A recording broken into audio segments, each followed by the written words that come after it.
What is up, everybody? We are back. I'm Jaso, a DM slash host, if you will, of this Roll20 for Dummies stream. I am joined by my buddy, husband slash Slim slash Brian. He runs a Twitch channel over husband and wife stream, all one word. They play a variety of games. I'm imagining a large portion of it being Animal Crossing right now with that craze going on. It is, yeah. We've been stuck into that. I think I'm going to get back to some mini painting soon. But hello, Nice. everybody. Yeah, we are jumping right back in from our previous session into episode slash session slash number 2 of our Roll20 tutorial, our deep dive. I know that currently there are some people who are right now on the actual official Roll20 website who are currently using the platform to give people a walkthrough slash lesson of like a how to. But maybe you want something different. Maybe ours is a little bit more in depth and maybe a bit more of a deep dive. And if that's the case, if you find it interesting, maybe a perspective from a DM and player together who've been in a campaign that's lasted, what, 2+ years, 3. 2.5 years, close to 3. So yeah, something maybe a little different, something maybe a little bit more in depth, or at least in a longer format, because it's gaining some traction out there. Some longer, more in depth format stuff is stuff that people don't mind listening to or having on in the background. So we're gonna jump right in where we left off. I know last session what we did is we went over the broad basics of the Roll20 site before even jumping into the Roll20 app itself, just covering some things like subscriptions, what those things offer, the marketplace and what you can find there, upload limits, the general idea of how things are sectioned out in Roll20. There is, even without joining a game, you also have the option to have an external chat archive as well as a external journal that's not set up in the same folder structure as it is in game. I wish it was, but at least you still have the available to access everything without needing to jump into the actual game itself to take a look at those things. After that, we jumped in here and started going over a couple things. We went over, I gave a quick brief overview of some of the general layout that you see here, but mostly wanted to tackle what I consider the more important things up in the top corner here of the chat, the art library, journal, jukebox, collection, and my settings that you can see there.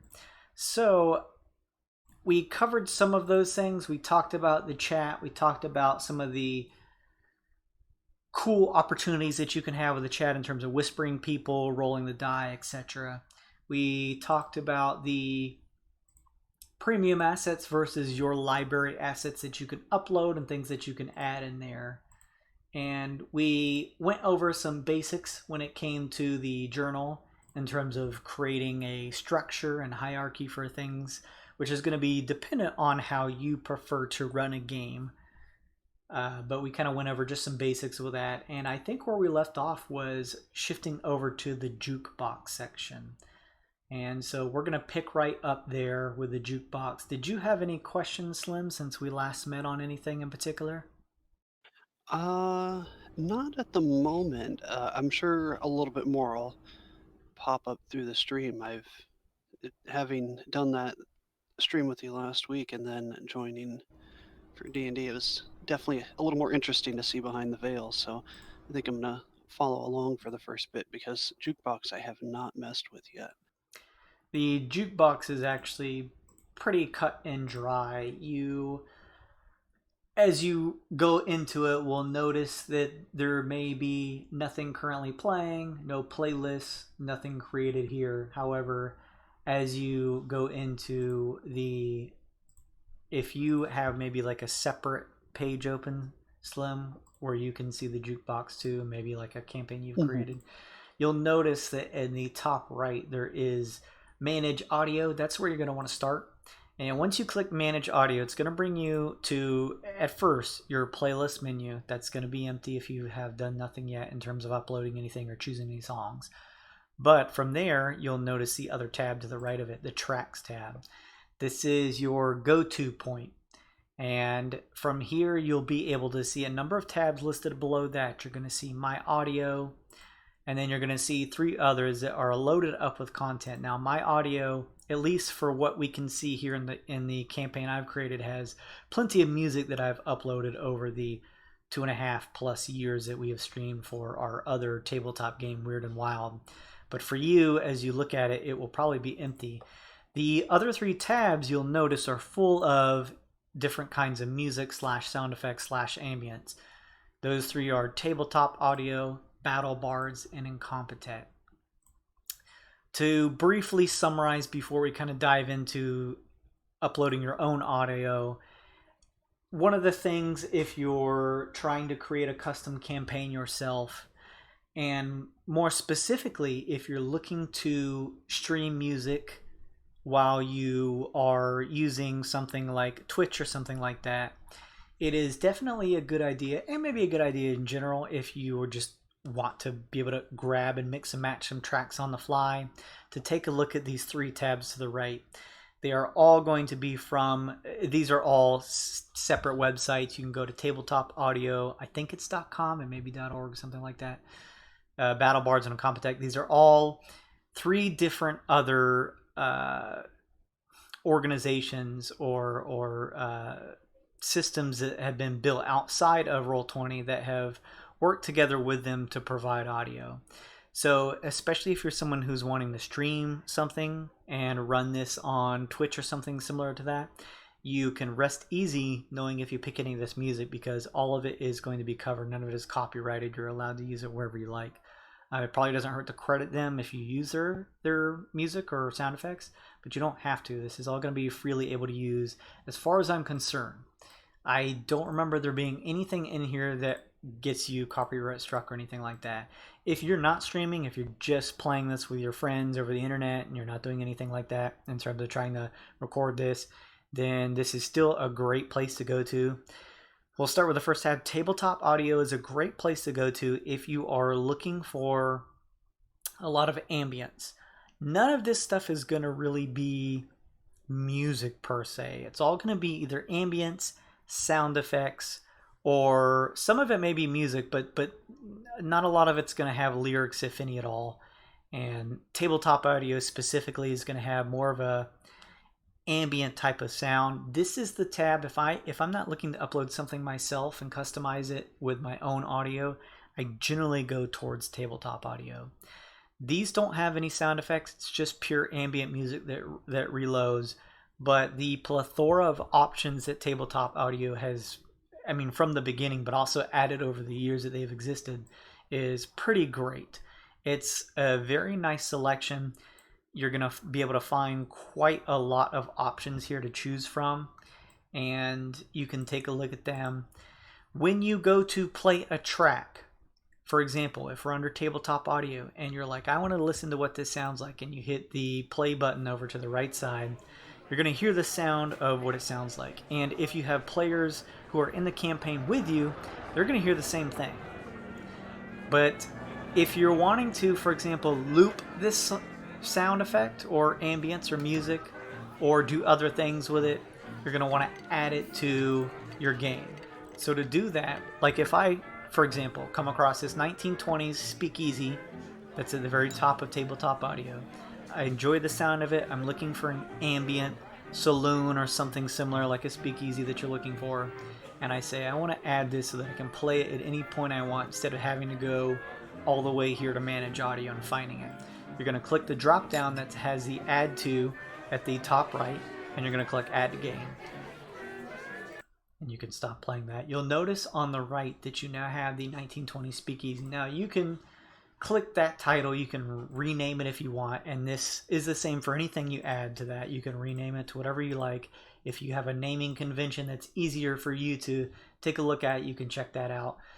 You can similarly, like the other the journal tab, you can add a structure to it. So for example, if I'm looking for let's just say I want to create a ambient bar / saloon playlist, you're going to click the add new empty playlist, give it a title, And similar to your journal, you're going to have, as well as your art library, you can create a structure that has folders, and now you can grab this with the three dots and put it underneath the ambient bar saloon, and there it is. I do this in our Weird and Wild campaign based on the areas that you can go to in the Twix. So the planet of Halcyon has different music per se from something like the sacred serenal planet of Jadra, and sometimes it's not always like that. It just depends on how you want to structure your music. I do it by planet, sometimes a little different than that, but it's not a bad idea to separate it based on areas.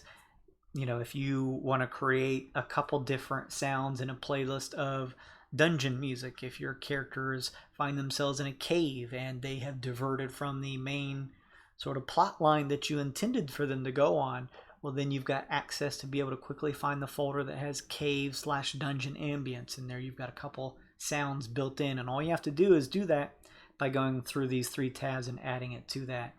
Next to the play button on the right side, now that you've added it over to your playlist, you can now play it as you did before. You can control the volume, which is something you can't necessarily do when you're just managing audio in the jukebox.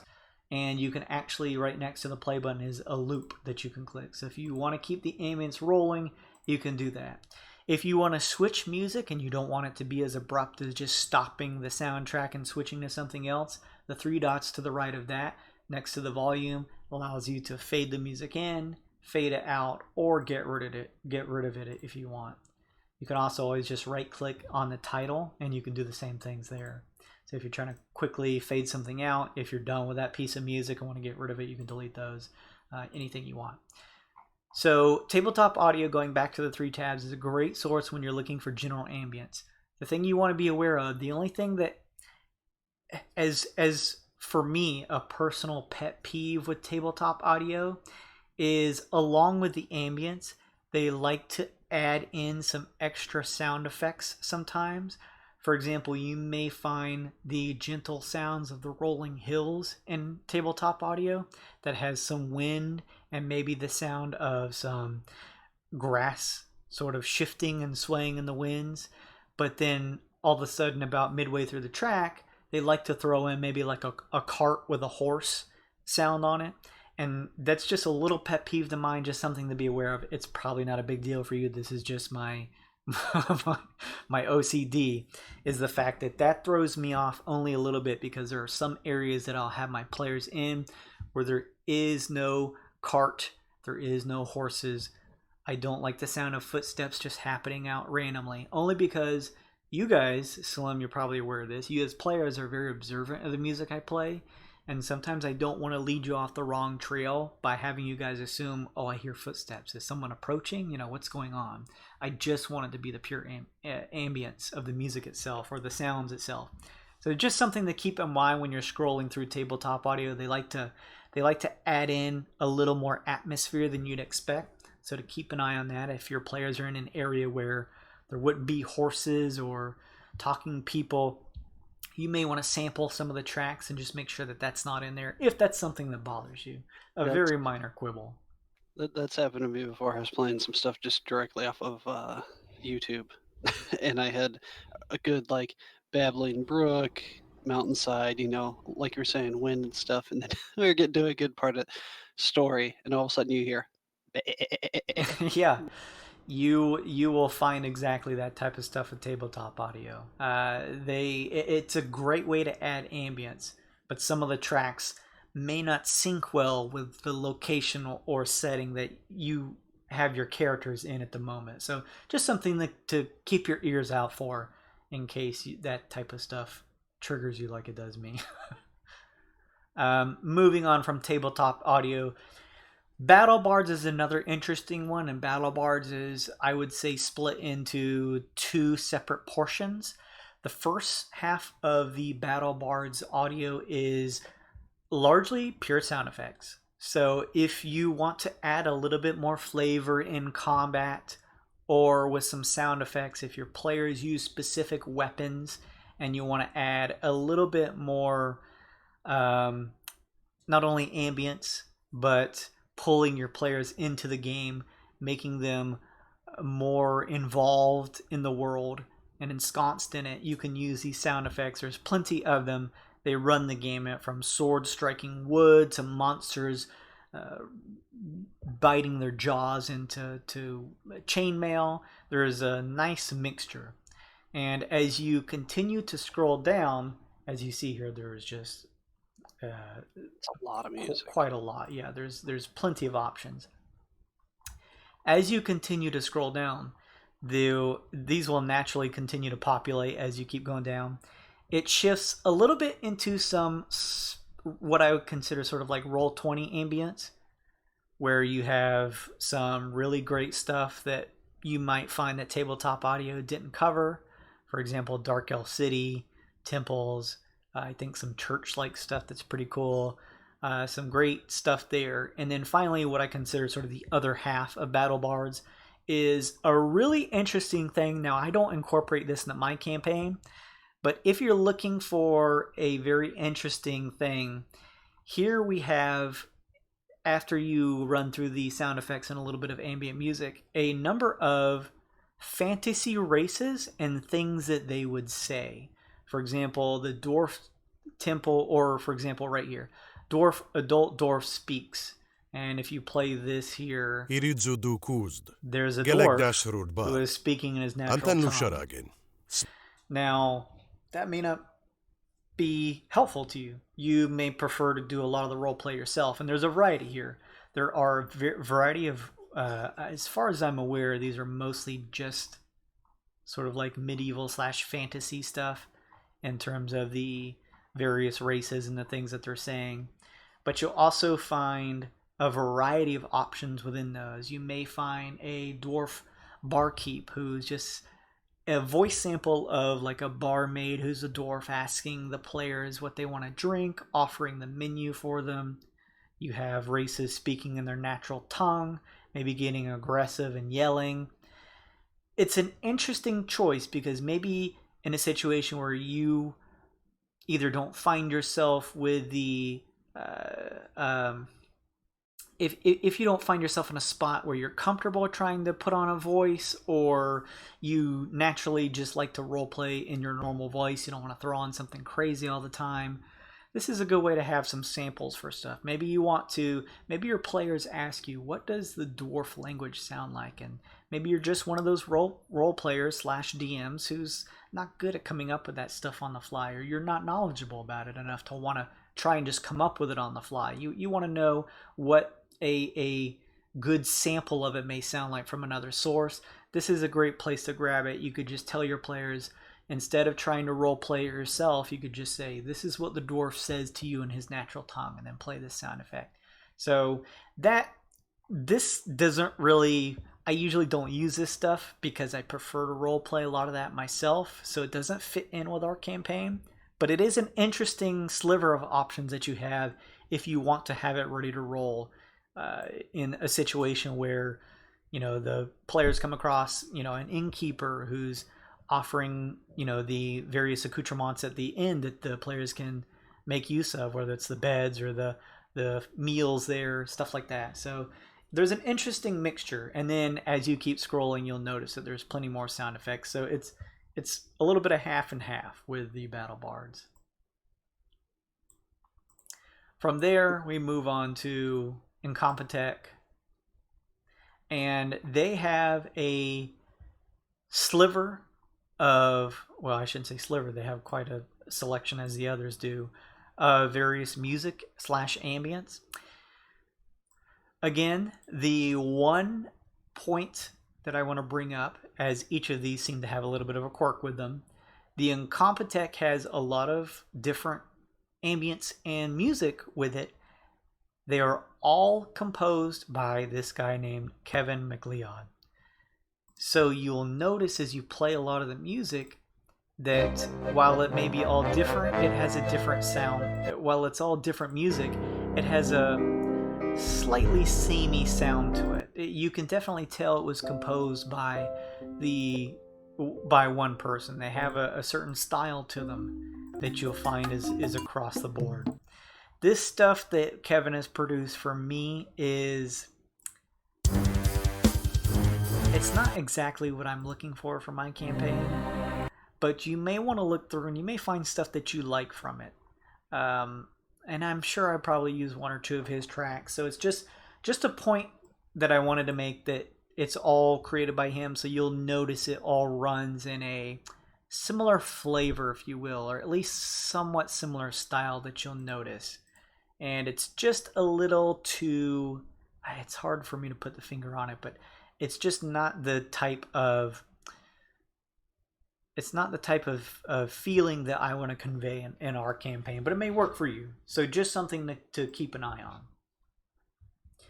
So along with those three tabs, the first tab that we shifted away from at the beginning of this, which is your audio, as you see here, when we go back to that tab at the far left, we have the ability to drop media files and upload them right here. And that is a great way for you to add whatever music that you like to your campaign. This is the point that I wanted to mention, that you have to just keep an eye on, because if you're a streamer, you want to be careful that you're not choosing music that has copyright to it. Maybe you don't care. That's up to you to decide. But if it does, and you're trying to either upload this through Twitch or eventually to YouTube, just something to keep in mind so you can try and avoid that stuff. I also believe that there is a limit to the amount you can upload, and I don't remember what exactly that is. I try to keep the stuff that I upload below 10 megs, and that may be difficult depending on the song that you want to use. But I think it's either 15 or 20 megs, maybe the limit. If there's one thing I want to point out, you are the DM, get your music from wherever you like. Just keep in mind, something that I like to do with the music that I eventually decide on is I like to run it.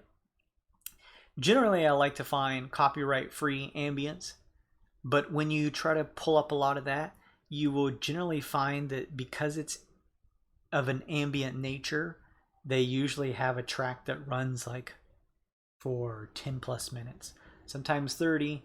Sometimes you'll find cool copyright-free stuff on YouTube, but it's an hour long, and you're like, oh my god, I don't need this big of a file.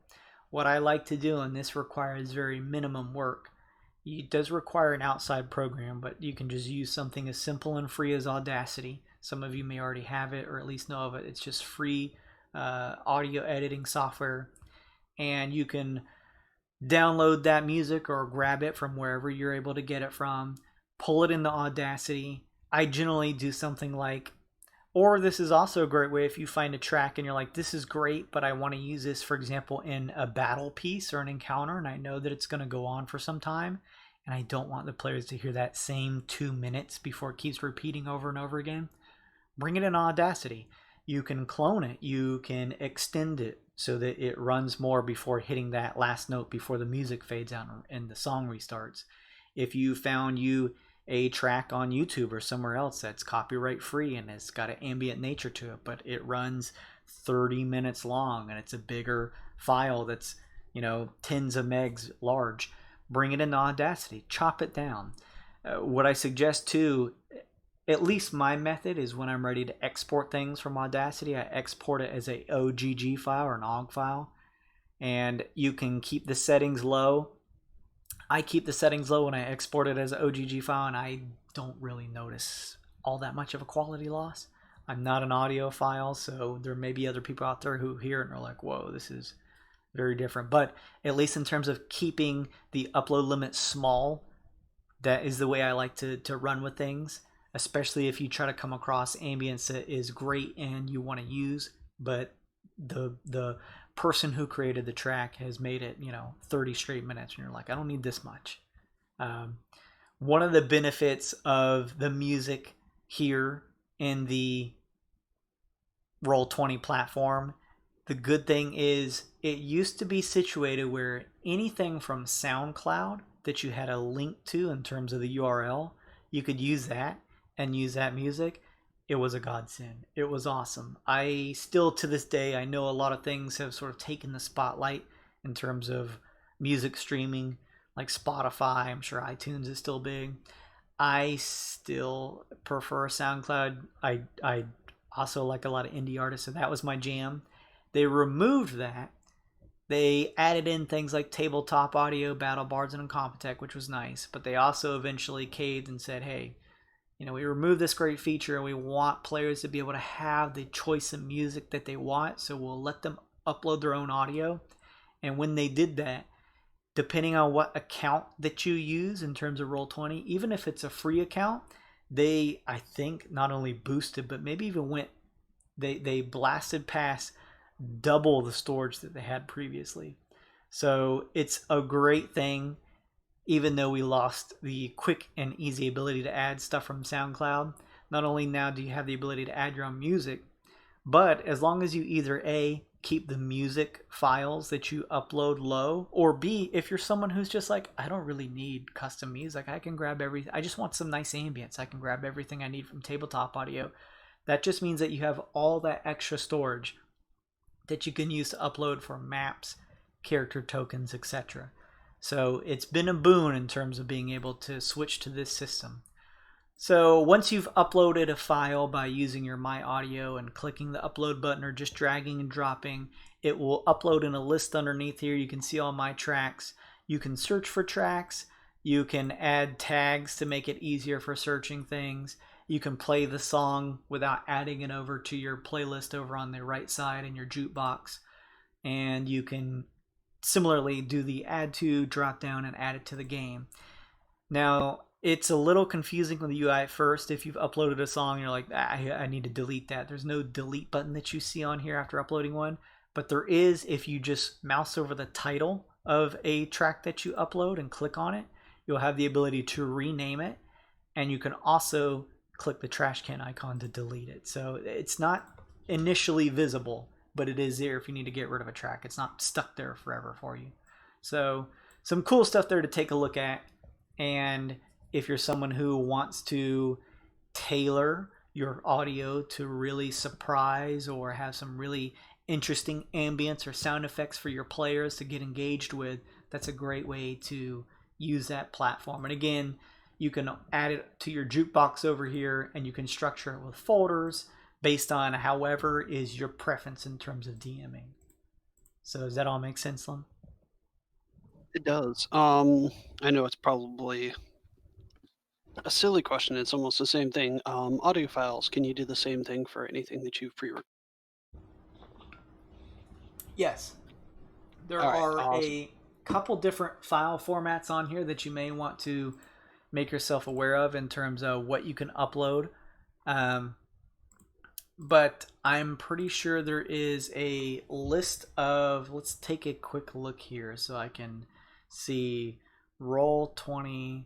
Let's just do Roll20 accepted audio files so that I can let you know the exact extensions. So for the supported audio files, it will take MP3s, which is obviously a big one that most people use, OGG or OGG files, and FLAC type files. So those are the three: MP3, OGG, or FLAC. So if you go in Audacity or use whatever audio editing software to record some lines yourself and save it as an MP3, done. That's good to anything know. anything with those extensions you can upload, and that's kind of the fun part of being able to add it here to use it. And I miss SoundCloud, but I'm ultimately happy that we now have the ability to add custom stuff ourselves instead of just picking stuff that's out there. That's cool.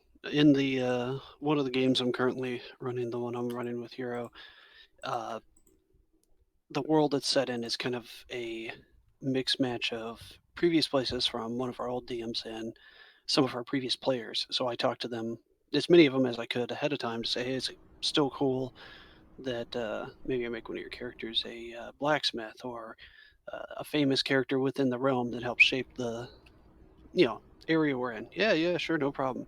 I've had one or two of them pre-record stuff and send it to me because they might be quest related NPCs or they might be related to bigger parts of the town.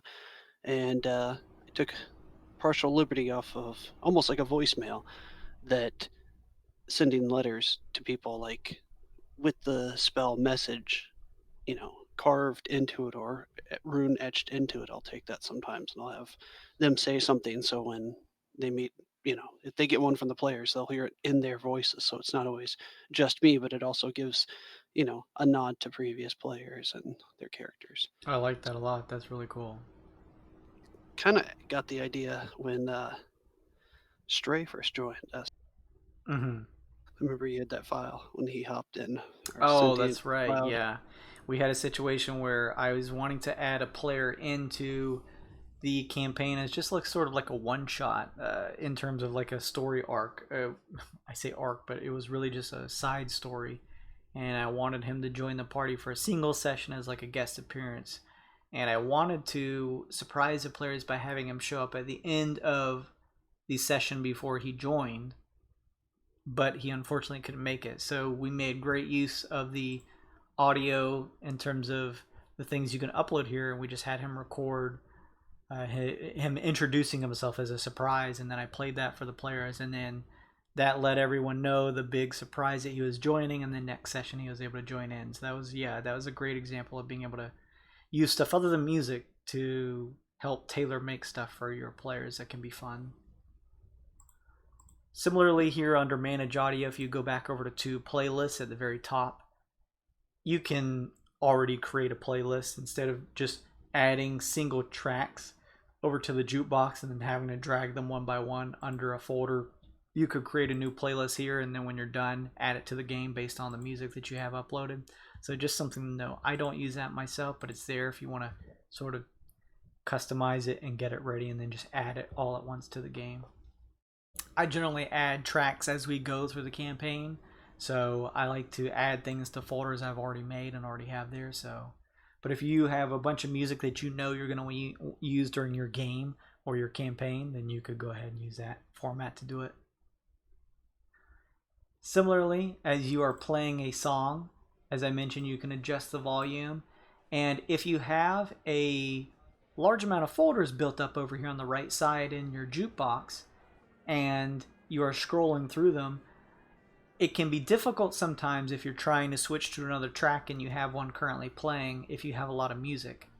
So instead of trying to just click open and closing all kinds of various folders and trying to hunt for that song that's currently playing, you can always scroll up to the top and you'll have the now playing, and it'll show you the current track that you have. And it used to be you couldn't edit the area for the song to skip to, but now as you see as I scroll underneath the title, you can just click and it'll skip to any part of that song, and then at the top you can still edit the volume, and then if you're done playing it, just click the X button. That doesn't delete the song, it just stops it from playing. It's still located right here in the particular folder or area that you put it in previously.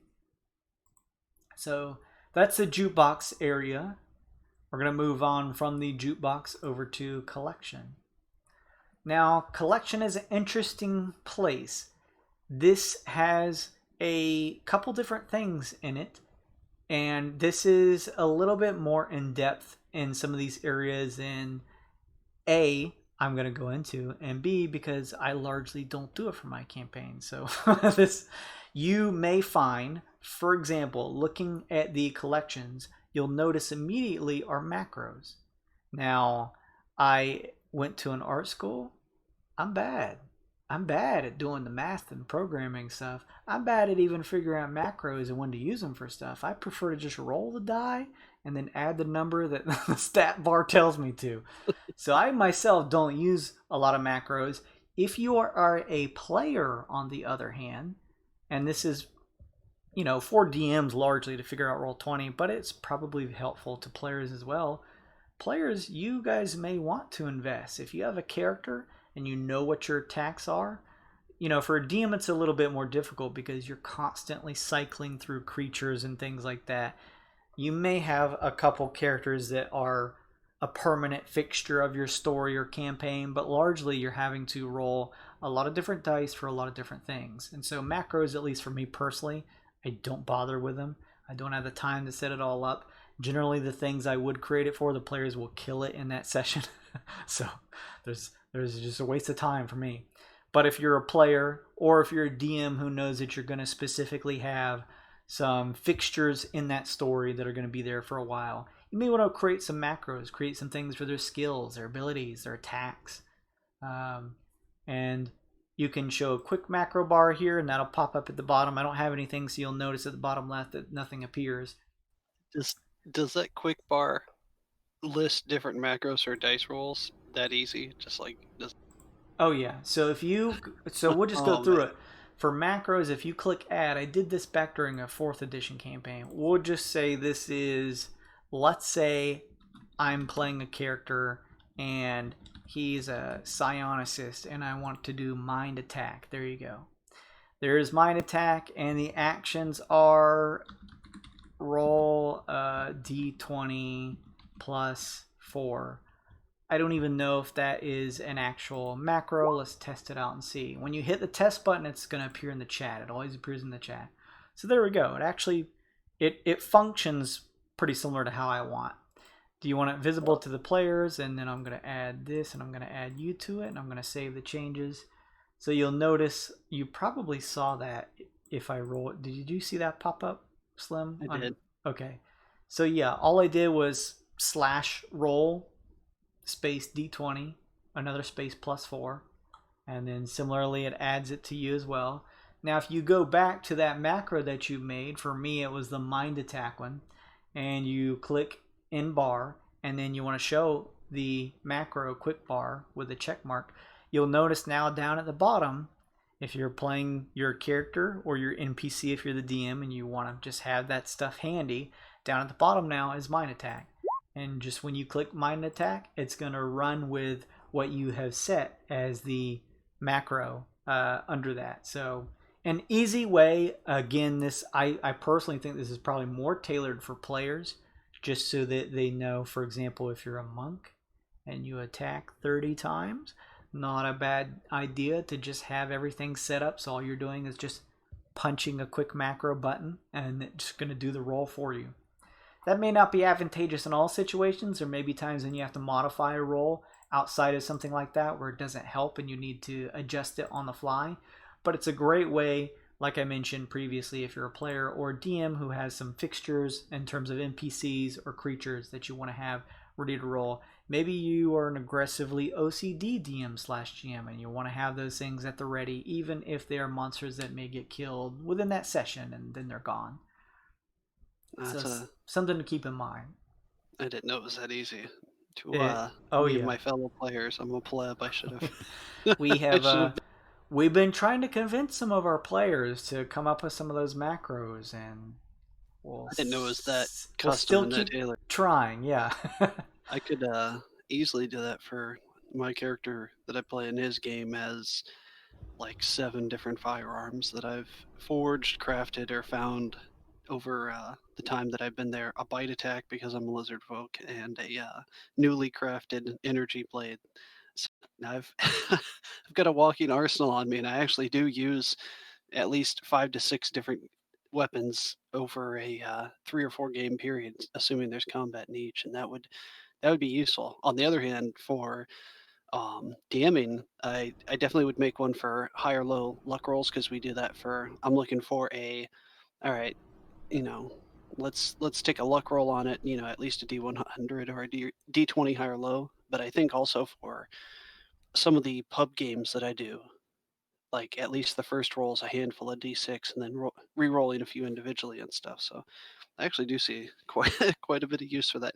I think maybe this week, having a little extra time from the holiday, maybe I'll try to make 1 or 2 of my own macros before Friday. I'll say this: even if you are a DM/GM who does not make a whole lot of use for macros, it's great for you to have an understanding of how easily they're able to be implemented so that you can smack your players into using them, especially if you find your encounters to be running longer and you're trying to shore things up, trying to make combat more brisk so that you can get all of your players involved.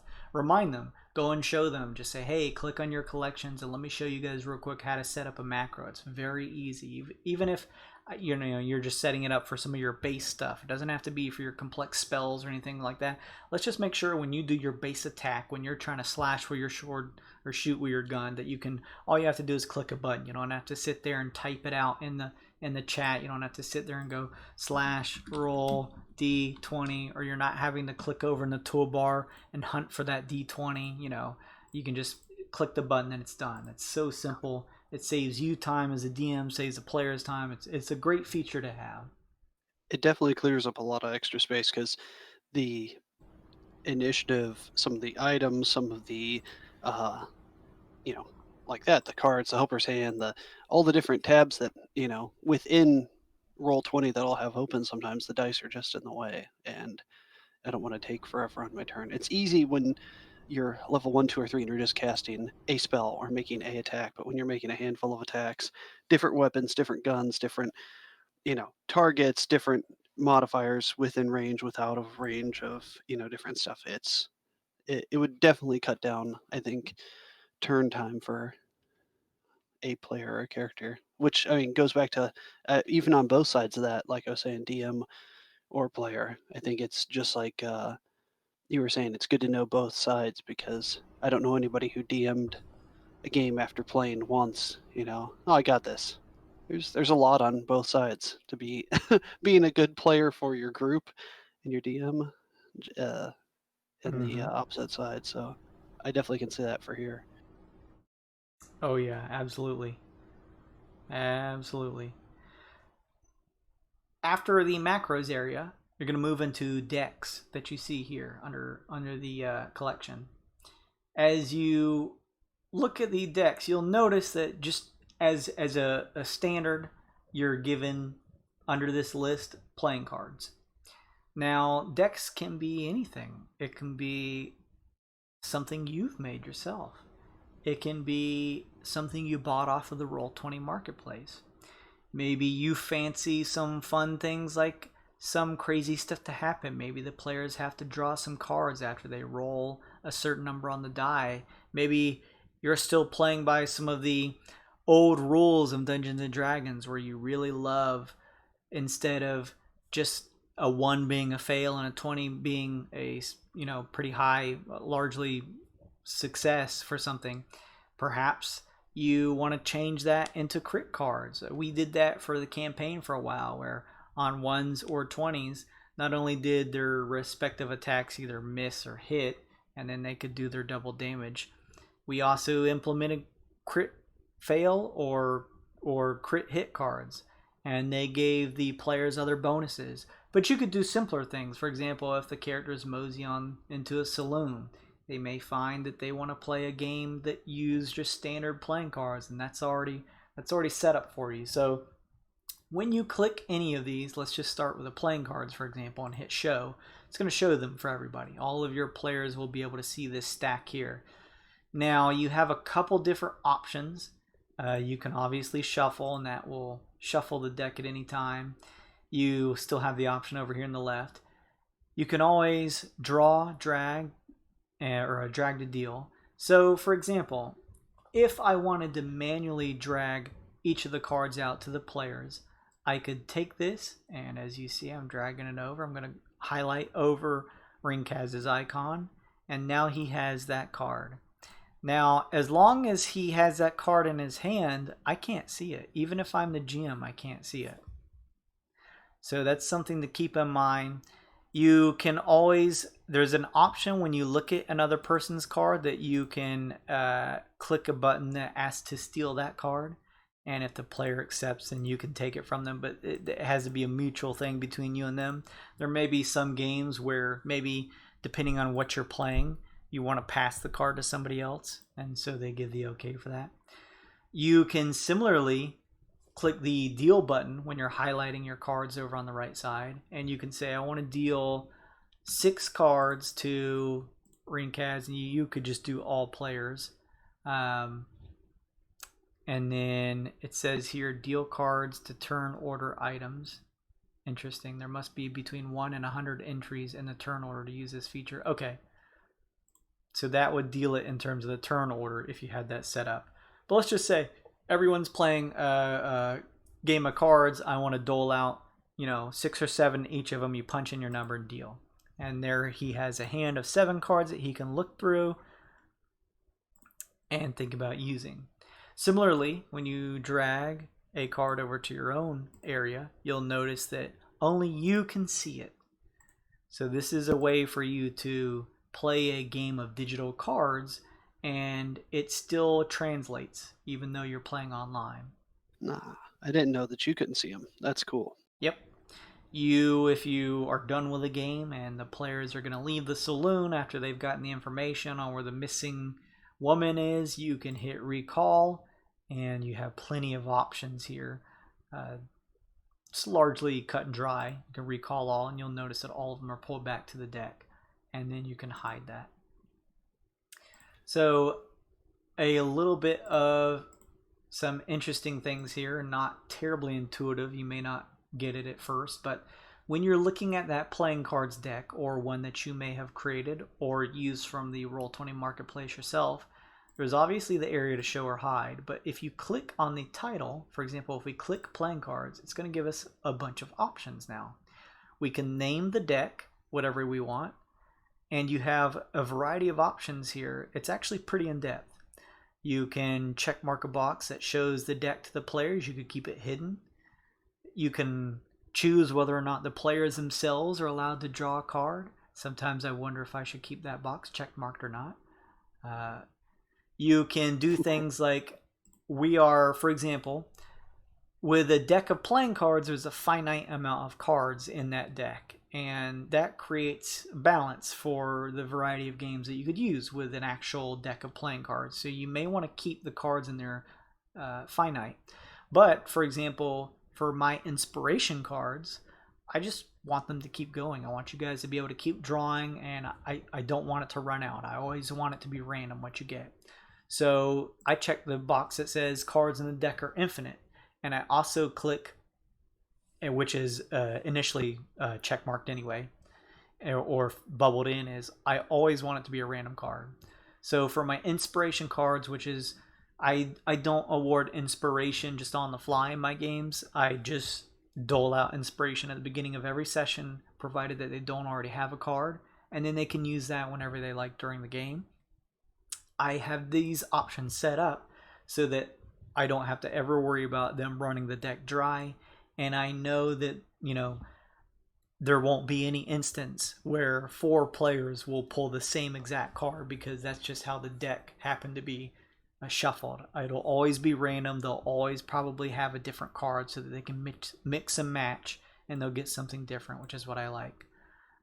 Similarly, you could just check the box that says, well, I want it to be infinite, but I want them to be able to run through all the cards in the deck, and then once they've exhausted all those cards, I want it to refill back the deck up so that it can keep going. Which is maybe a good way for you to be like, there's some cards in there I want them to come across, and I want them to be able to know that before they get through the entire deck, they'll run into those instead of it always being random. So it depends on what option you want to choose. This option underneath allows choosing specific cards from the deck. You can have that disabled. I, for example, have that disabled because I want it to be random for my players, so when they draw, they don't know what they're going to get. You could allow the DM to choose, and they can either see the backs or fronts. Or you could allow it for both your GM and players, and they can see the backs or fronts of the cards, depending on if you want to allow that option or not. If you are using cards that have a discard pile, you could choose to show backs, fronts. You can draw from the most recent or top card, or draw from the oldest. So looking at this, and considering the fact that you can upload your own deck, and on top of that, you can also draw the cards out to the play area, and it will naturally put it face up. You could actually set up any game you wanted. You wouldn't even have to use Roll20 to play a tabletop game, at least in the terms of one that's role play. You guys could, if you wanted, actually just play a game of Magic the Gathering if you had the art for the cards themselves. It's a completely viable option. Really? Yep. There is so many options in terms of playing cards that it allows for that. So, as you saw when I just drew a card from the deck and threw it on the tabletop where you see the token of Rinkaz, and you can resize them or turn them with this top area here, however you like. You'll notice that it immediately goes face up. Now, you can change that. If you're playing a game that requires them to stay face down, then you can always change that option. You'll have to save your changes like I did right here. But then when you slap them down, oops, let's go back and make sure I did that right. Play face down, save. Okay, so now when I slap it there, it's face down. Ah, so it's Yu-Gi-Oh now. It could be, that's right, it could be. This, I feel, this could give an interesting dynamic, even using those almost as tokens in game. I mean, they fit on the grid, having characters, moving around through a digital grid or stuff like that. I could see a lot of cool things coming out of this. I don't know all the story, but I remember you had mentioned the cards before that are in the Twix universe. I mean, that'd make for a heck of a session. Draw a couple cards and see what monsters you get.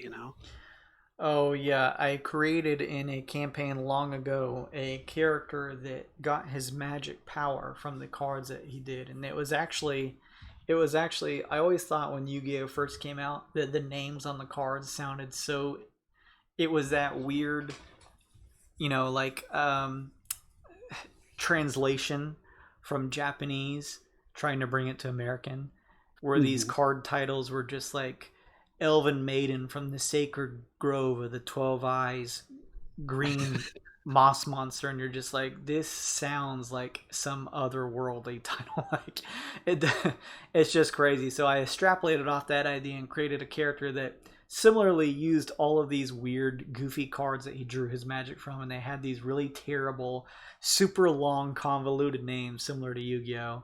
And I actually created a system to be able to actually play with him, and we actually had a session where it was a tavern session and we all got together and there was a contest to see everyone, all of the players sat at various tables and were either facing down an NPC or, depending on how we were placed with one another, had to face each other. And I set it up to where the card game would run really quickly. You could get over a match in a couple minutes and it'd be done. And so the whole session was just running through, seeing who would get to the top and who would be able to be the one to win. But you have I've that got ability. You can create playing cards. You could create your own cards, and you don't. I mean, it doesn't matter as long as you have the general card size that you want in mind. You could create your own deck and play that. It's a lot of. There's a lot of options here to be able to do that with. Now I'm excited. I can already see this. I mean, rent the D100 table for Wild Magic, making your own Wild Magic table for the effects, spell slots, storing different cards for different spells, or I could see a few items or effects or games or I mean, the sky's the limit on this. I mean, I think I could probably spend a good like 30 hours just just come up with stuff for this alone. Yeah, Oh you man. you may find use for certain cards, inspiration cards or crit cards. There are even supplements on the Roll20 marketplace, I'm pretty sure, that give you things like spell cards. So that you could be like, hey, I know you guys have your own characters with a huge spell list. Here's just a deck that I plugged in where you can just grab the cards that you need for those prepared spells for the day, and that way you're not having to flip through a character sheet. You can just click that card and you'll see the effects that it does. And hell, when you go to Cassie, you could just slap it up on the board so everyone can read what it does as you do it. So there's plenty of supplements and fun things that you can do that make these worth using. Underneath the area where it's talking about playing it to the tabletop, you can adjust the card size. So if you want to use something that isn't rectangle shaped, maybe you want to do something square, or maybe you want to use circles and you have your own custom pictures, but you don't want it to be rectangular shaped. You could add in the size there. Underneath that, in players' hands, as I mentioned before, when I clicked on Rinkaz's card, I couldn't see the front of it. You can adjust that. You can adjust the players, what they can see in terms of the number of cards or front of cards. We're going to leave that unchecked because we want, if another player has a card, we don't want anybody else to see it. But for the GM, let's have it set to where I can see both the number of cards and the front of the cards. So if I drag one over to Rinkaz's spot over here and click on it, I now get to see what that is. And if you don't click on the steel card area that lights up and you just click somewhere below that, it'll blow the picture up so you can see a little bit better. Sometimes there are cards that may have text on them, and it's a little easier to read once you make them enlarge. From there, you will see the actual deck list. It'll say cards, and for example, the playing cards, you'll see all of the listed cards that you would find in a standard playing deck.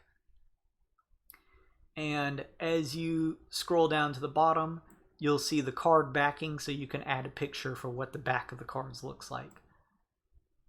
And if you want to make a duplicate of the deck, say you want to make a copy, but maybe make some minor adjustments, or maybe you just want 2 decks of the same type, it's easy enough. You don't have to go through the whole process of creating something else.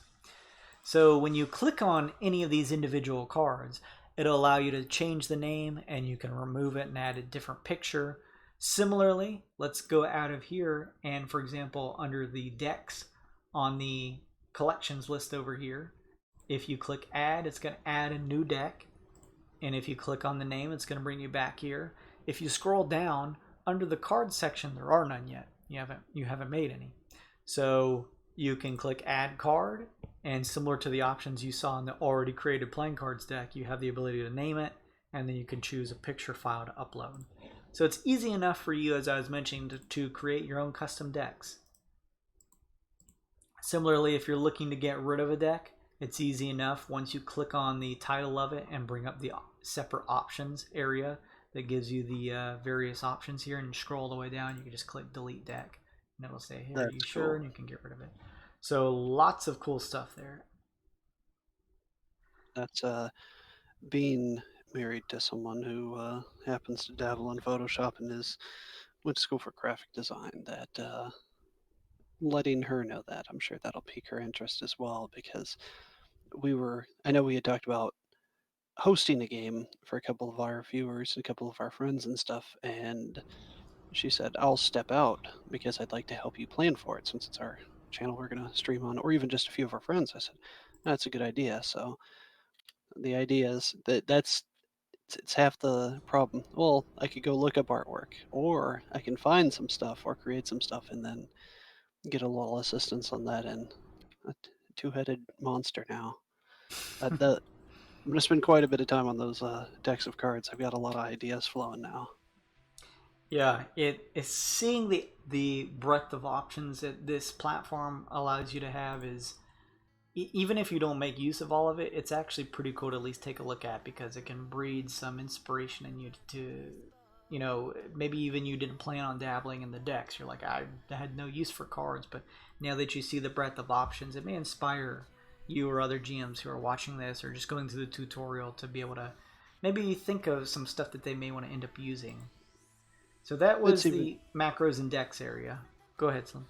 I was going to say, that's even a good idea, because I know a lot of people use decks for their loot, because it's really hard to keep track of making loot sometimes individually, or having random stuff. Because I know you've done that before. You've had us, search the room. What do you find?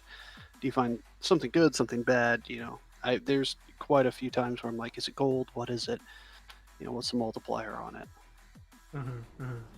Yeah, I did dabble in that myself by just wanting it to be completely random, and instead of just having me off on the side roll on a random loot table, I wanted to create something more engaging and fun for the players by having them be able to draw cards and see what they got from that.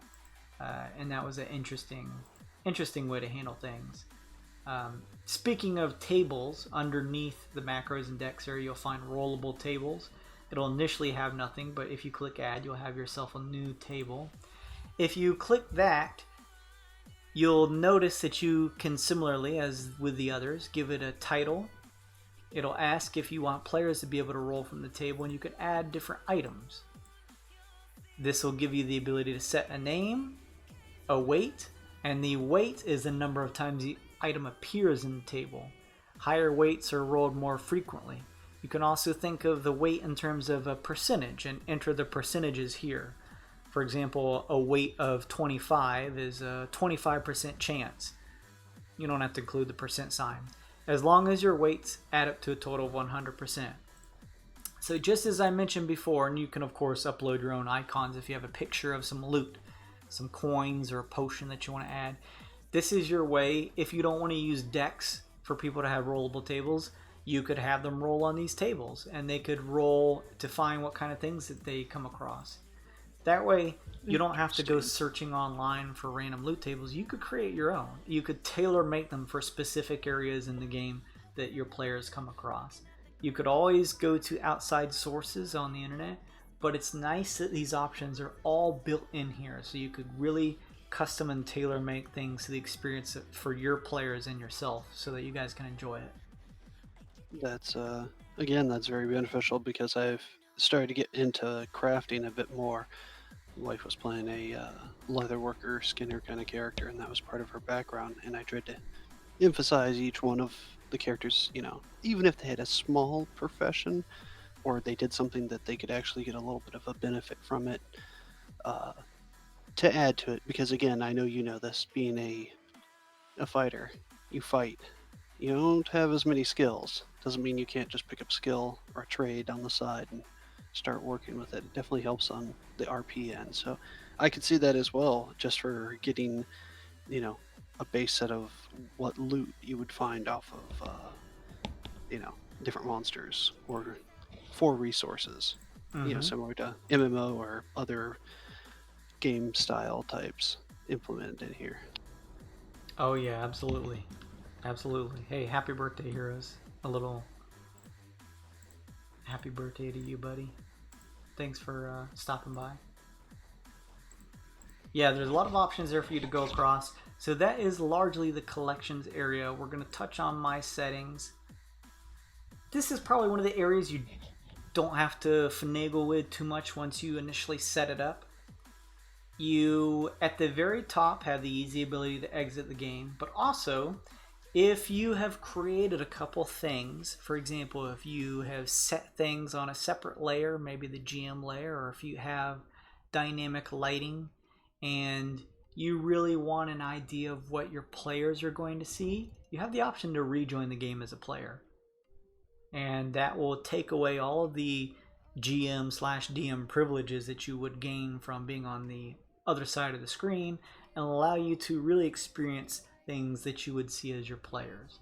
This is how I, for example, when streaming, I have a browser window open that has me logged in as a GM. And then, for example, when you guys are moving through an area that has dynamic lighting, I join as a player and use that God mode token that is the logo and just moves it along with you guys. That way, they similarly have the same vision you guys would, because if you're logged in as a GM, you're going to see everything. Really? Mm-hmm. So underneath that, in my settings, you have your display name, pretty cut and dry. Your master volume music, maybe things are just too loud, or maybe you just want to punch up everything a little bit or punch it down. You have the ability to use advanced keyboard shortcuts, and let's take a look at exactly what that's talking about when it says that. Advanced keyboard shortcuts are a Roll20 feature for power users which provides greatly extended set of keyboard shortcuts. So this just gives you a number of options when you click the info button next to that to give you an idea of some of the advanced shortcuts on the keyboard. I generally don't use these, but if you're someone who prefers to try and shift to things quickly, you have the advanced shortcuts. There's also just the default keyboard shortcuts too that you can see through here, which is what I actually do make use of, is some of these controls that you see here and options in terms of being able to make an icon blow up or moving the player's attention to a certain area of the map. You can make use of those. You can always use window pop-outs for characters. That way, if you want to show something and you want it to pop out in a separate window instead of happening all in Roll20, you have that ability. I have it set so that there is a chat beep when players punch stuff in. That's the popping sound that you hear whenever a dice or something is rolled. Just so that you know when players are making rolls or doing things so you can quickly snap your attention over there. You can enable advanced dice, so you can drag, dice icons, you can drag and drop, etc. Under that is an interesting thing called enabling 3D dice. Now, I have noticed as you do that and you go to roll the die, it wants you to actually click and drag, and there you see a 3D version of the dice rolling. This on the surface sounds like a really cool thing because all the other players, if they have the 3D dice enabled, should be able to see that as well. You can also set it to automatically roll the 3D dice. You're not having to click and drag. You can just say, hey, when I click this, I just want to roll one in 3D, and there it goes. I have noticed, and both me and my players have found out over the years, that it's a very cool option to be able to see a virtual version of your 3D dice, but we've noticed that it does tend to slow the program down. If it works at all. Some players, when you go to roll a die, other people are like, I don't see anything.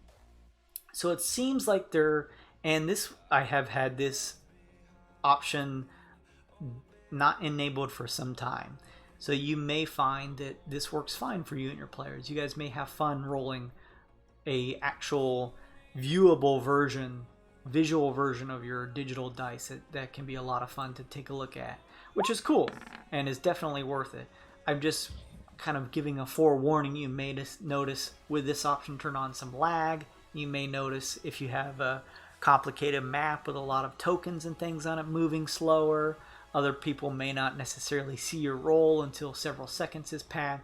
So just keep in mind that at least when I tested it, which is probably like 3+ years now, that it was a little dicey, excuse the pun. I appreciate it. You can enable chat avatars. You can enable a chat timestamp so you can know exactly who said what when. You can alphabetically sort your token actions if you'd like. You can choose the option, and this is more dependent on you uploading or using animated graphics, but you can set the option on or off, and as you upload pictures yourself or use things from the Roll20 marketplace, animated GIFs are able to be used. So you could add some cool effects, and you can choose here, maybe you like the effect or something from a pack on Roll20 from the marketplace, and you love the visual of it, but you don't want it to animate because it may slow the game down. You could check that mark off and it would still show, just not animated. You can set the scroll function to either zoom or pan. That's up to you. I like the zoom function. I find that to be pretty easy and nice. But that's up to you. This was enabled by default to be pan, and then I think they got a lot of backlash, so they changed it. But you can set it up however you like. I like the zoom. I like to be able to just zoom in and then right click to grab the map, and I'll go into more details about that stuff. But those are some options. They also list some stuff over here for when you use that. Underneath that, you can clear the current chat log if you want to just, if someone says some really bad stuff and you just want to nuke it. Under game settings, you have the token colors that you can set, and you'll notice these 3 token colors here. By default, they're green, blue, and red. You can change those to whatever you like. I like to leave them as the default. You can also set their positions where they are located at. You can set them to the bottom, you can set them to the top. It is all dependent on what you choose to use. So let's see, we'll leave them at the top. You can change the deck sizes. So right now it's just set in the middle, but if you wanted to make a deck smaller, if you're trying to run multiple ones and they're over on the side, or if you want one to be prominent and large enough to have everyone easily see it, maybe you want to try and make it large like people are actually at a poker table, you could bump up the size and make it larger on the playing field here. Now this is the disable speaking as avatar. So when you're not broadcasting video, player avatars will update when changing the speaking as selection. Game owners can disable this feature. Full admittance, I have no idea what the hell that's talking about. Under here, you have player video / avatar size. And if you have video enabled, these icons where you see both my logo as well as Rinkaz's lizard folk guy there, or Slim's lizard folk named Rinkaz, you could change that. Maybe we want these to be small. Maybe they're taking up too much room. Maybe you want to blow them up and have them be more prominent. You can set that option yourself.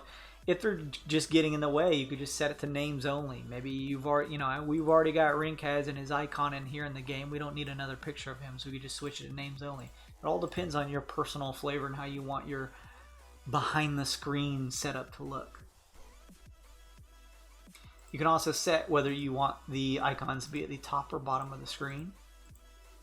And you can also set, you can actually move these around if you chose. So I can move these somewhere else if I wanted to. And you could set that to be either player controlled or GM controlled. Interesting. You can also reset it if you want. So there we go. If somebody's in a crazy area and you're just like, I just want everything back, you can just click that. In terms of the video / the audio chat options, we, for our campaign, use a separate chat program, or audio program rather. We use Discord to do our stuff.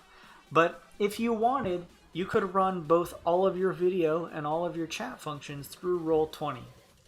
Again, a point of note, if you're choosing to do that, just be mindful that Roll20 does not like a lot of things going on at once. So if you're running video and audio on top of a map that has dynamic lighting and stuff like that, you just may want to be well aware that there is going to more than likely be some lag or slowdown in some areas. Maybe people's cameras freeze, maybe their audio glitches out a little bit and breaks up some. You may notice those effects. Again, full disclaimer, it's been a while since I've used any in-game audio options. We use Discord instead. That may be the safer bet.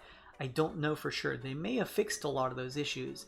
But Discord or using some other audio service is not that difficult to set up. Maybe you just want to run Zoom. It's generally a safer bet. That way you can leave the Roll20 for just the map and the effects themselves. You can always use video and voice in terms of showing things to other people. You can choose the video bandwidth if you'd like, depending on what type of quality you're looking to get. You can choose to broadcast video and voice, video only, voice only, and similarly you can choose to receive from other players. So for example, if you guys want to play a game where you're all using video and voice in the game, that's fine.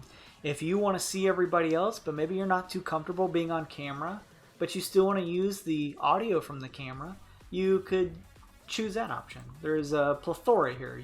No one has to be either all on or all off. You can always reconnect if you're finding that there seems to be a hitch or something like that. And then there's some experimental features.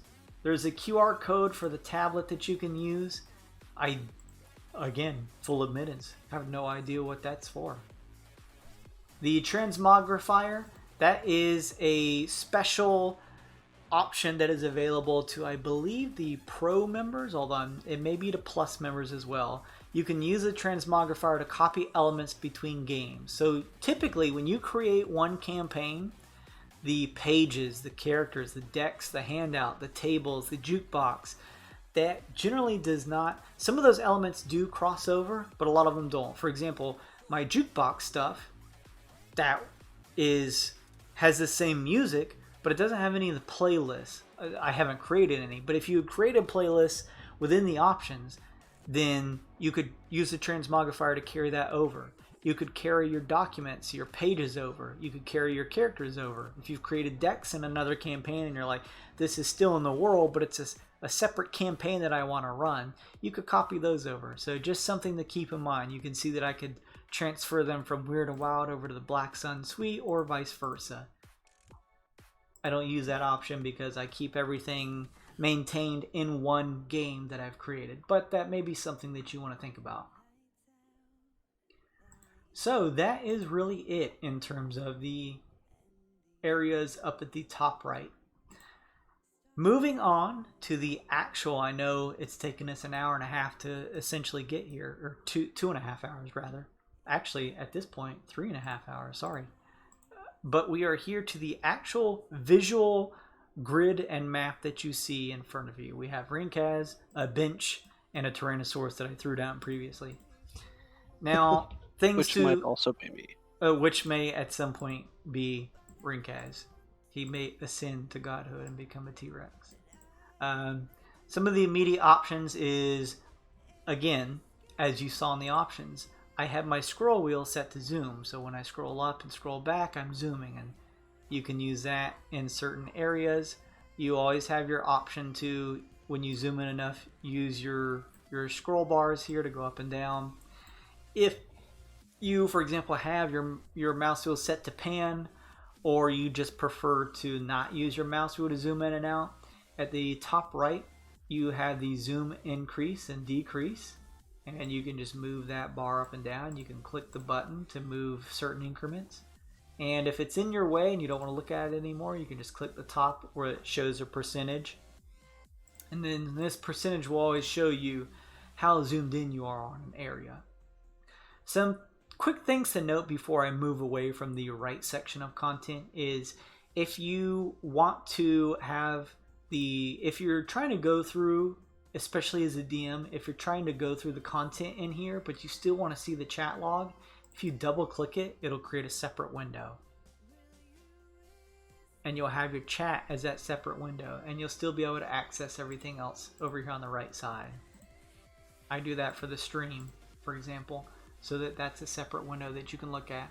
Also, if you're like, hey, I don't need to access anything over here in this right area, I want everything that I see here to just be the map itself, and I want to get this stuff out of the way, there is a 3- line icon on the left side that kind of hides away with a little bit of transparency. If you mouse over that, it'll pop out for you, and you click it, and there, it'll go away for you.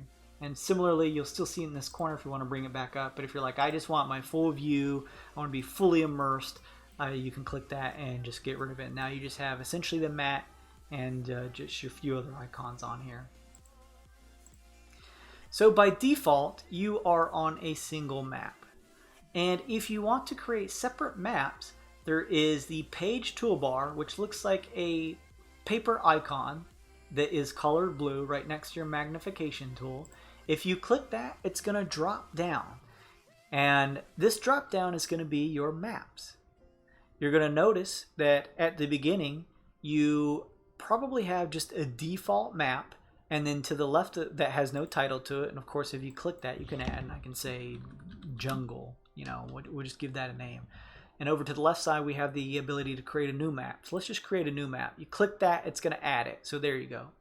There's a new one, it's untitled, yada yada. Before I mention any of the other things, let's mouse back over to the first map, the one that we're currently on. If you'll notice, there's two icons to the left and to the right. One of them is the page settings. The other one is the duplicate page. Something to keep in mind, when you duplicate the page, it's going to copy the dimensions of the map and create a new one for you. So when I click that, we have jungle copy. When you hold down your mouse on this map, you can move it so that you can organize which order you want your maps to go. So let's put my jungle copy right next to my jungle. You'll notice as I click, when you click on these, it'll change the map. But you'll notice that even if you duplicate a map, it doesn't copy any of the tokens or pictures. It's only going to copy the dimensions and more than likely the settings that you have set for it. So just keep that in mind. If you create a complex map and you're like, I want to make a copy of this, as far as I know, I don't know of a way to do it. There may be. You may have to watch a more organized official walkthrough of Roll20. you're watching it from a dude who's just trying to share some knowledge. So keep that in mind. But this will at least copy the dimensions, and it's an easy way to do so. If you want, it's that easy to switch between pages. Yeah, as you click, you'll change. But keep in mind, if you just click, you as the DM are going to switch maps, but your players aren't. The way to switch the players from one map to another is, you'll notice on our first map here, we have the bookmark in red with players on it. When you want to move them from one map to another, meaning that they're going to no longer see the current map that they're on, they're going to see whatever you've created on a different map page or new page, you're going to shift the player's bookmark, and you're just going to drop it over a new one. That's going to change their view from whatever current page or map that they are on to a completely new one, whatever you've created. Now, what happens in the instance that you have,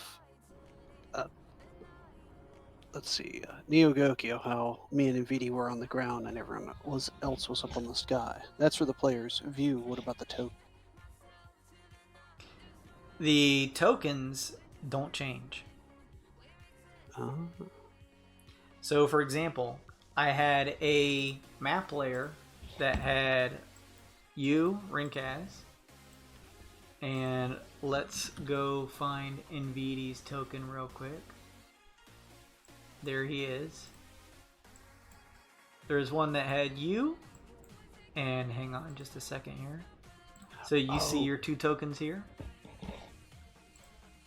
So they count as single objects like all the others. Yeah, there is no difference. So I'm gonna.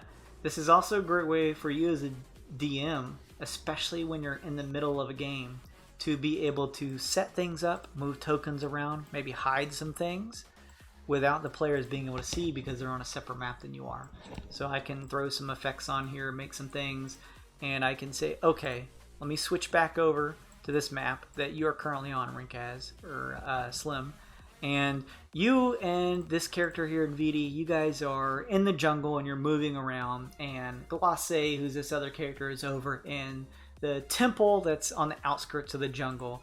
So you guys are hunting in the jungle trying to find this lost child. So let's switch over to Glacé. So to do that, you're going to drag the player's bookmark over to the other map, and then you yourself are going to click on it. And now here you are on a completely different map with Glacé's icon on here and whatever other elements you've added. Sometimes you may want to move tokens from one map to the other. That's easy enough. You can always just click them to individually select them. You can also drag and select.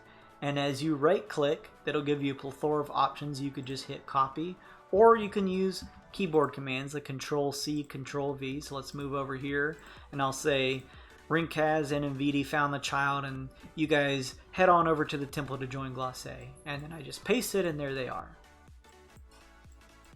This is also a great way if you are using tokens that have listings of their health and whatever other things depending on the game type that you're playing, that you can always be like, man, instead of recreating these tokens on each new map and having to update the hit points and action points or whatever else of the character, I'm just going to copy, move them to the other map, resize them as I need to, and they can just use the same tokens as before.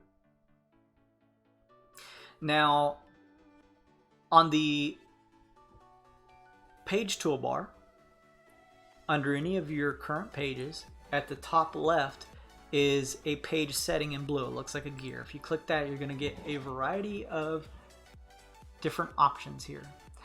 First is the page size.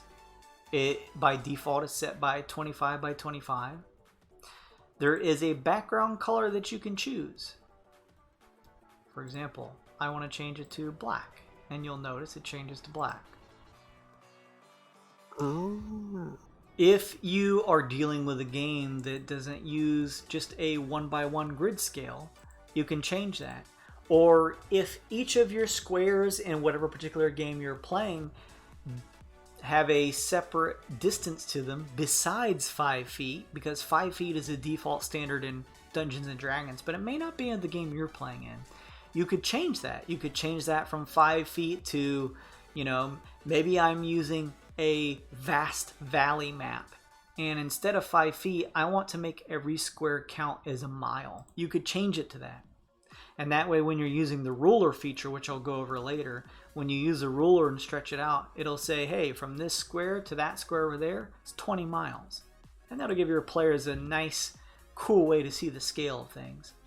That's cool. If you are just using a picture in the background and this is not a battle map or something where your players need to move around and you're like, I don't want this square grid on here, you have the option just underneath page scale to just turn that off or on. It's up to you.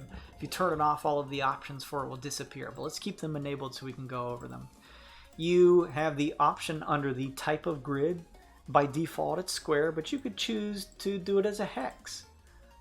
You can make them vertical or horizontal. So maybe you're playing a war type of game. Maybe you're playing a certain tabletop that uses a hex grid instead of a square. That is available to you. You can also show labels if you needed to there.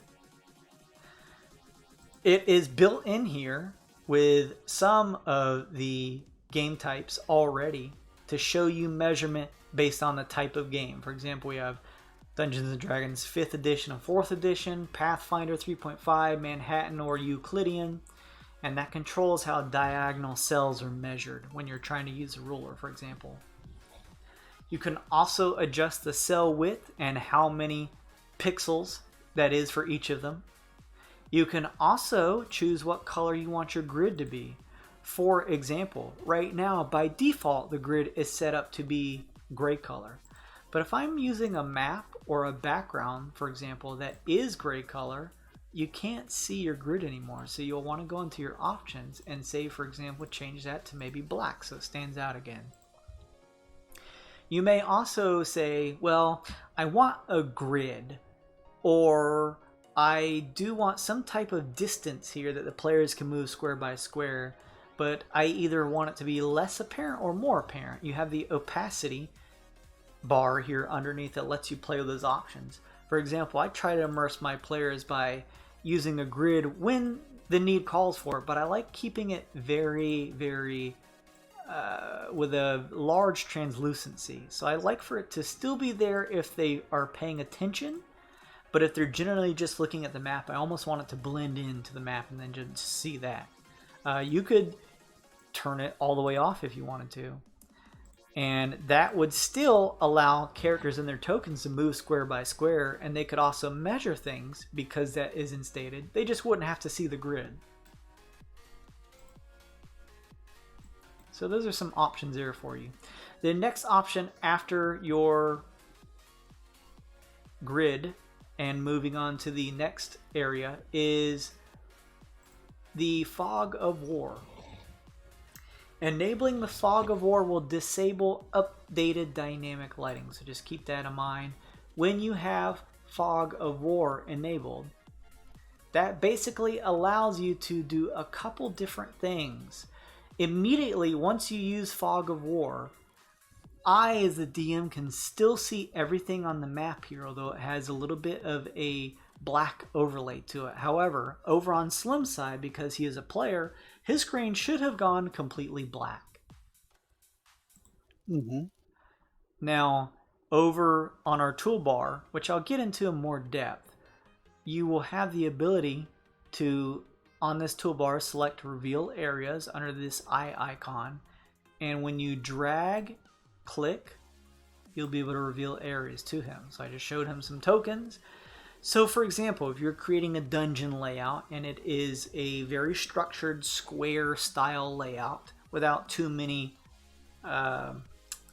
angled rooms or hallways, this is a great way to be able to say, okay, I don't want them to see anything at first, but as they head down this hallway, I'll reveal that. As they take a look at this room over here, I'll reveal that right there. And similarly, if you don't want to leave that visible, let's say they head down into this room, but then leave to go somewhere else. And you're like, well, they technically wouldn't see that room. Under the same toolbar where you reveal the areas, you can also hide areas. So you can just drag, and there it's gone again. So Slim can only see this highlighted area that you see here. You can also do a polygonal reveal too. So I can click this and I can choose the general shape of the area that they're going to be able to see. That's a nice way to be able to reveal things without having to do just only a square reveal that you see here. And if you want to just completely reset the fog at that toolbar at the bottom, you have the ability to do that. I'll go over more of the toolbar a little bit later. So that's the basic Fog of War there. So we'll turn that off and go back into it. We now have Advanced Fog of War. I typically don't mess with this option, But let's take a look at it. So with this enabled, if we show the grid and we mouse over, it says by default, the advanced fog of war hides the map grid anywhere revealed, but the player can no longer see because of dynamic lighting. This option makes the grid always visible. So if you're using dynamic lighting, but you also have advanced fog of war on, and the player moves out of that section and they can no longer see past that wall to that particular room, the advanced fog of war is going to make that no longer visible. You can have the option underneath that set to dim light to reveal it, and you can set it so that all tokens reveal, because by default underneath the dim light reveal you'll see here it says by default advanced fog of war is only revealed by tokens with sight that are controlled by at least one player. This option allows tokens with sight which are not controlled by anyone to reveal advanced fog of war for the GM only. Think of this, if you will, as StarCraft or something similar, where units have a certain cone of vision and they can only see there, but as they explore more of the map, that reveals more of the map instead of this black mist. And of course, similarly, you can express the cell width and change that. I typically don't use advanced fog of war. I tend to stick with dynamic lighting. And with dynamic lighting, currently what you see here under these particular options is the legacy format. And as you'll notice here underneath dynamic lighting, it says legacy in the coming months, advanced fog of war, and dynamic lighting are going to be merged and converted and replaced with the updated dynamic lighting, which we'll briefly go over after this. I still actually just use the legacy format just because that's what I'm used to. But with this enabled, you can enforce line of sight, which means that the players can only see by what tokens they can control. So if I give Rinkaz control of his token and give him a certain range of sight, he's only going to be able to see with that token. For example, if you're controlling multiple characters, you may want to give them control of them so that they could see through the eyes of each if you have dynamic lighting on. And dynamic lighting is just, once you build the framework of it, the walls, the doors, depending on players, if they're holding a torch, if they have special vision, it will create a scenario where they cannot see the full map. And as their token moves or moves to a new spot, the dynamic lighting, as its namesake is dynamic, it will change. So if they're standing in front of a wall and they move their token around the corner, they'll now be able to see past it. And that doesn't require you having to remove any of the fog of war or anything like that. It's all built in because you create the boundaries for the dynamic lighting itself. And that's a little bit more advanced, not difficult to learn at all, but just something that's a little more involved that we'll go over going forward. So your options is you can enforce line of sight, you can update, you can set it so that it only updates on drop. So for example, if you have players who like to grab their token and move it to a certain spot before letting go, that means that they can't see as they move their token around. So they couldn't just grab their token and like, let me just see real quick and just move it back. No, they have to move their character where they want and then let go and drop that token to be able to have the dynamic lighting update in that area. Finally, the last option is global illumination. By default, unless your character has some form of light or special vision on a map that has dynamic lighting, they can't see anything but their token.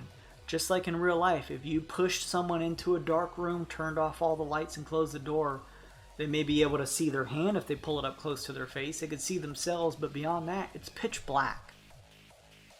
And maybe if they open the door that leads into a lit hallway, or maybe if they grab a flashlight, or in your fantasy campaign, a torch, they'll be able to see out to the range of that item that you actually have the ability to set, by the way.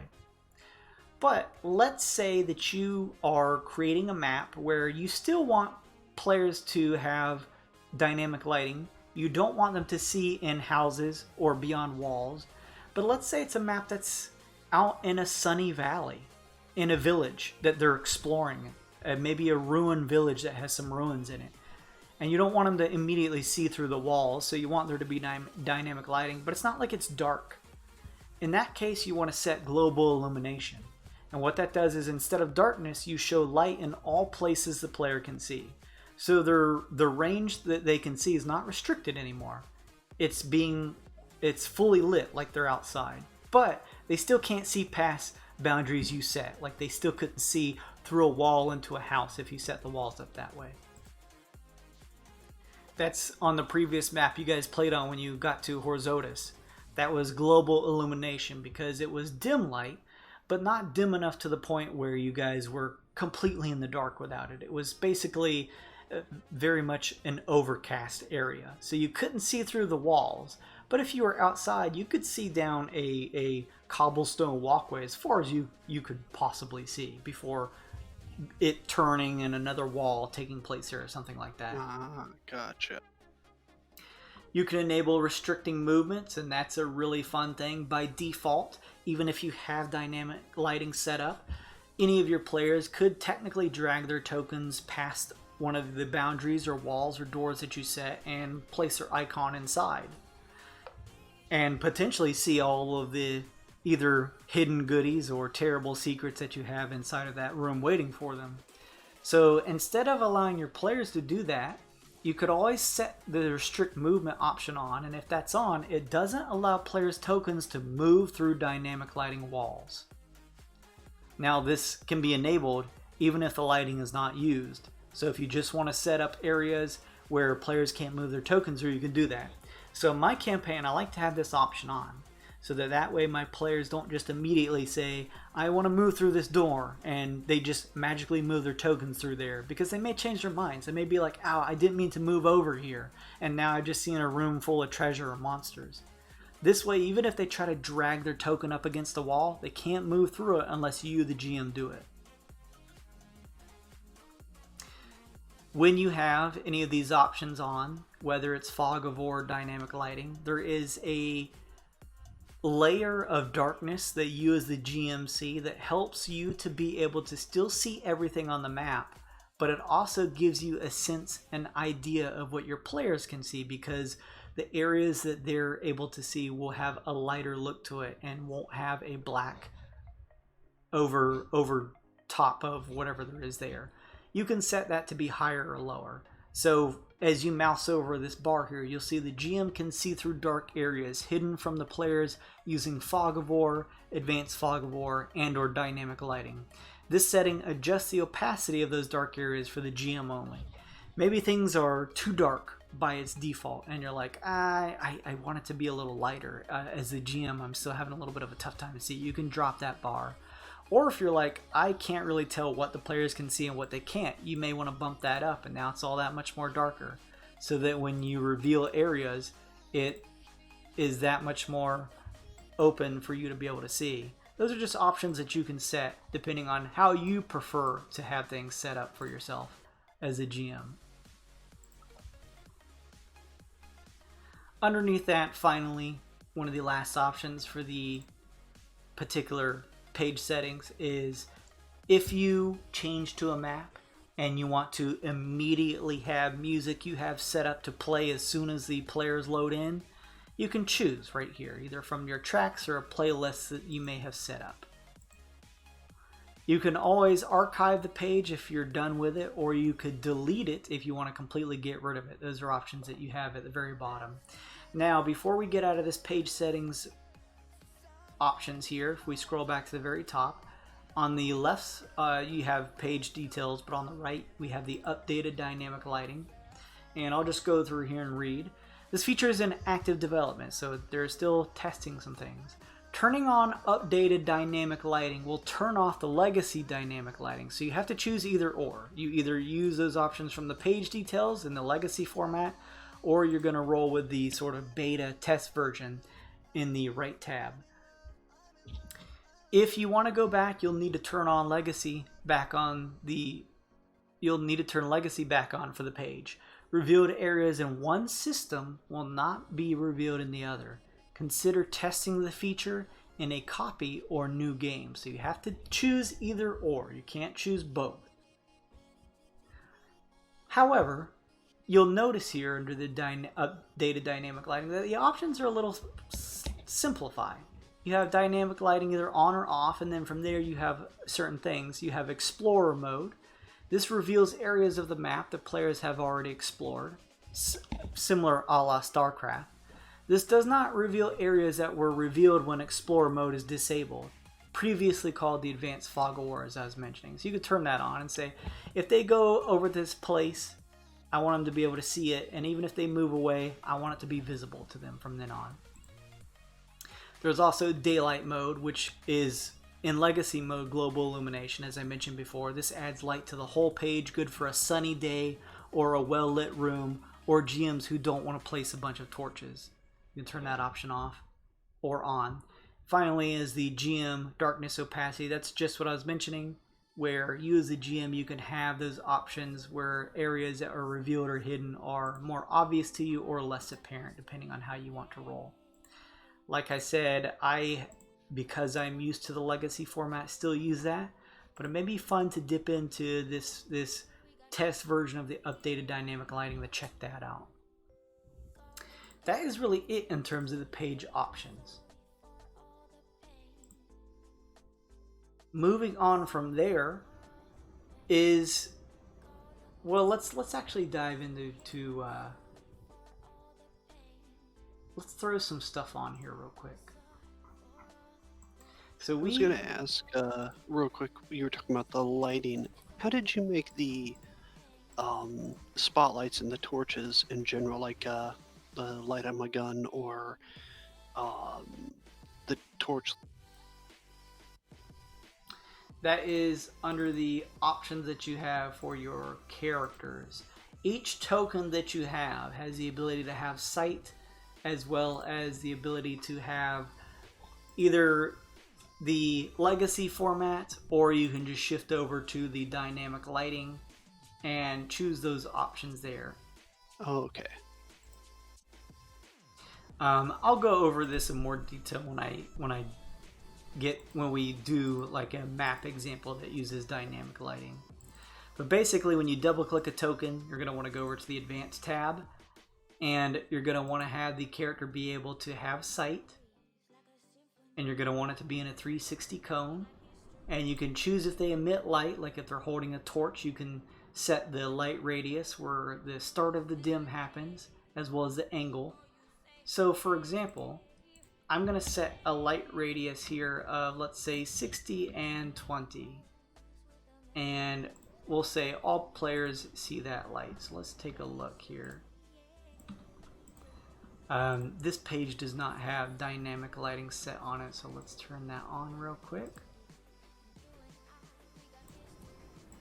Okay, so you'll see that things changed a little bit. And let's add your token here, Rinkaz. And let's say that represents you. So now let's go here. I believe by default you can't see much of anything, can you? No. Okay. So when I double click the icon, I go under the Advanced tab. Let's say that I want to give you sight, and you can see in a 360 cone. So you can now see your token, but you can't see much of anything else. But I want to also give you can also give them a multiplier. So let's see, that's times 20. See, I'm not sure what effect the multiplier does. You can choose if they have tunnel vision with the angle here too. I can also, under emits light, to create your particular weapon. Instead of doing like a torch where I made the light emit a certain range at 360 degrees, I just said you have a light that is like out 120 and 60, and it's actually only going to be 20 degrees. So let's change this here. We'll do 20 here. So you'll notice now that your token is shooting out a piece of light. Gotcha. That's cool. And as you spin that token, it reveals the area. Now, there's nothing on this map, so it's all gray. But if this was a map, you could spin your token around, and it would be revealing things like you're actually shining a light. So we're going to actually, as we get more in depth with it, we're going to actually build a map with dynamic lighting, and I'll go into those options with you, because it can be really confusing to try and jump in and immediately play with that just right off the cuff. So let's turn that back off for now, because we haven't even technically added a background for this per se. I was gonna say it's almost 10 o'clock. Do you want to start on map making next time for that? I think that's a good idea. Let's save that for next time, because I kind of want to, when I'm thinking about it, I'm kind of just rolling off the cuff here. I don't have any notes. I'm just kind of going by what I see. I want to mix the toolbar over to the left along with, instead of just explaining the toolbar, I kind of want to mix that with you actually adding things to the map, because a lot of those are going to involve things that you add to the map. So I think that may be a good idea before we kind of dual dive into both of those options, to save it for next session. And Right. So, that way we'll do a deep dive into adding things to your particular pages, maps, tokens, items, talking about the layers that they're on, talking about the dynamic light layer, talking about the toolbar that lets you draw things, adding effects like beams and stuff like that, magnification, your ruler, the turn order. There's plenty of more options to go over and discuss, but again, I kind of want to do that in conjunction with tossing some things on the map, because you really want to run those two parallel so you understand what you're doing with this tooltip. correct. Steps 1 and 2, putting them together. Exactly. So that is a great place to call it for tonight. I hope everyone had a good time checking us out. Thank you, Poochie Main, for giving us a follow. I really appreciate that. Thank you, Gravity2DX, for the bits and subscribing. That's really nice of you. I really appreciate it. That's awesome. Thank you so much. I hope this was helpful to you guys. A big happy birthday to you again, heroes. Thanks for hanging out with us as always. I hope you were able to draw something from this. If you missed any of this, or if you missed our first session for the Roll20 for Dummies, that's on our videos on demand on Twitch. It's also uploaded to our YouTube. We just premiered it right before the current stream that you guys are watching, and I think that's what I'll do next time too. So if you want to go watch it, you can, but if you want to catch it on YouTube next Tuesday, we're going to premiere that around 6 Eastern time, and you can watch that rebroadcast and then immediately jump into the next session afterwards, and kind of just jump right in right where you left off watching that rebroadcast. But yeah, those things will be right there for you to check and watch. And please, if you have any questions, if you think of anything in between now and then, I'm sure both me and Slim are kind of keeping an eye on the chat here. I am happy to not, this is largely to help out Slim / Brian / husband, because he's considering running a stream himself. But this is a great way to just kind of give you, again, the perspective of just a normie DM who uses Roll20 and his knowledge of it from playing it for close to 10 years now, using the platform, at least since 2012 or 13. Maybe even before that. I may have been on as long as 2010, maybe a full 10 years. Wow. So I've used it for a while. I have a decent know-how. I don't know everything, so I'm obviously not going to be as comprehensive as some of the other things you may find out there that are more professional, directly delivered by Roll20. But it may be a little bit, maybe even more in-depth, and a little more interesting from actual players and DMs like me and Slim talking about it here. So I hope you got some use out of it. If you have any questions, please ask me, because I want to help out you guys just as much as I want to help out Slim. If you have any questions that aren't on stream, you could save them for next time, or you could just DM me on Twitter or Twitch here. If you want to go check me out over on Twitter, you can catch me at GAWD_mode. Same thing as the Twitch channel here. Give us a follow. We're close to 250 followers. We're going to do a giveaway at that point. And hey, that's not a ton of people, so the odds of you getting something cool out of the giveaway reveal when we reveal what we're going to be giving out is going to be relatively high. So go check that out. If you aren't already, you get points as you watch, and we play a fun game on Friday nights of 5th edition homebrew Dungeons and Dragons called Weird and Wild.